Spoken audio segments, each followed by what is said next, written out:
विपक्षी दल विरोध करते हैं, तो मैं पूछना चाहता हूं विपक्षी दलों का, खासतौर से उसका नेतृत्व कर रहे कांग्रेस पार्टी के लोगों से, 2004 से 14 में आपकी सरकार देश में रही, उन 10 वर्ष की यूपीए की सरकार में कौन सा ऐसा विभाग छोड़ दिया था जिस विभाग में भ्रष्टाचार की खबर न आई हो देश के सामने? चाहे वो कोयला का घोटाला हमने सुना हो उस वक्त, चाहे कॉमनवेल्थ का घोटाला सुना हो हमने उस वक्त, चाहे वो स्पेक्ट्रम का घोटाला सुना हो हमने उस वक्त, कोई ऐसा विभाग नहीं बचा था जहां पर भ्रष्टाचार की बूंद आ रही हो, जहां पर भ्रष्टाचार न हुआ हो। और साथ ही साथ जो उनका नेतृत्व है, जो परिवार उस पार्टी को चलाता है, उनका भी घोटाला इस देश के सामने आया कि किस तरीके से इस देश के नागरिकों की गाढ़ी कमाई को, टैक्स पेयर्स मनी को अगर लूटने का काम किसी परिवार ने किया तो वो उस परिवार ने किया जो आज कांग्रेस पार्टी को चलाने का काम करती है। आज वो लोग भारतीय जनता को लोग मोदी जी का विरोध कर रहे हैं।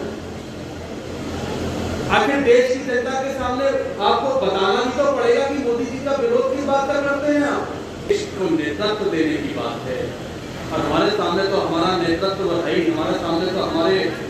प्रधानमंत्री पद के उम्मीदवार है ही। तो विपक्ष से कहना चाहता हूँ कि आप भी अपने प्रधानमंत्री पद की घोषणा करिए, उम्मीदवार की घोषणा करिए।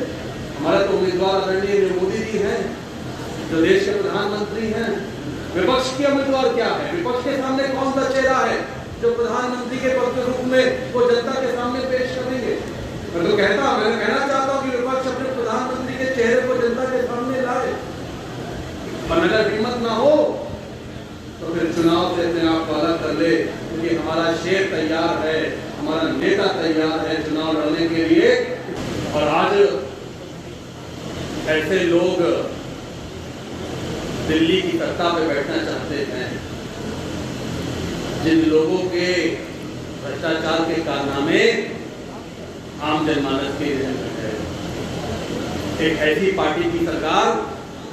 जिस सरकार में प्रदेश में 800 से ज्यादा दंगे हुए, और आज जब योगी जी कहते हैं कि मेरी सरकार बुलडोजर वाली सरकार है, और योगी जी नहीं बल्कि देश के तमाम लोग कहते हैं कि उत्तर प्रदेश में बाबा बुलडोजर की सरकार चल रही है, जिस बुलडोजर ने उत्तर प्रदेश के माफियाओं के ऊपर बुलडोजर चलाने का काम किया है। कहता हूँ अपने व्यापारी बंधुओं से कहना चाहता हूँ, व्यापारी भाइयों से कहना चाहता हूँ कि जिस सरकार ने हमें सुरक्षा का माहौल दिया है,